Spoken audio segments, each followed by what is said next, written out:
Hey, Somerset, have you ever had a thought pop into your mind and you're just like, whoa, where did that come from? Why did I think that? I can't believe that popped into my mind.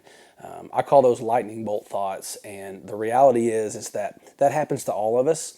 As I was reading our prayer for today, and hopefully you guys have been following along with our prayer guide on Thursdays as we're fasting and praying. But at the end of our prayer today, it says, Lord, may the words of my mouth and the thoughts of my mind be pleasing to you. And we all want that. We want our thoughts to be pleasing to God, but sometimes those thoughts pop in our mind. That's like, whoa, okay, where did that come from? That reminded me of what Paul told us in 2 Corinthians 10, which was to take every thought captive to the judgment of Christ.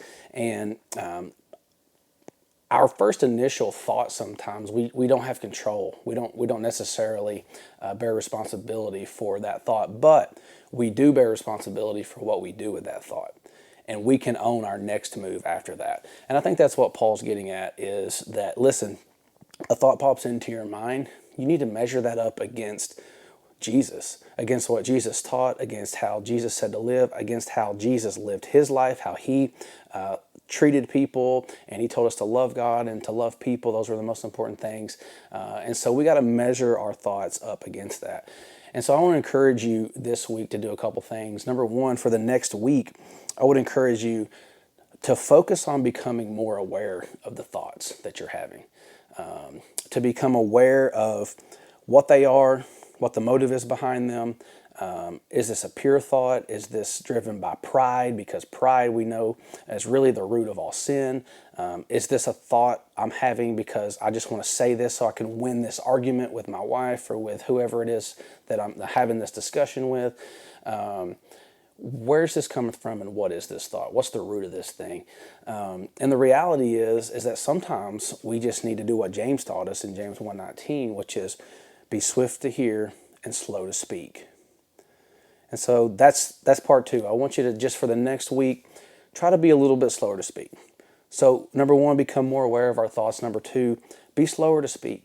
Just because it pops into our mind doesn't mean we need to say it. I know that has gotten me into so much trouble in my life. Just living in such a way that I'm like, well, you know what? I'm just going to be honest, and I'm going to be real, and that's me, and that's how I feel, and that's the thought I had, so I'm just going to say it. I'm authentic.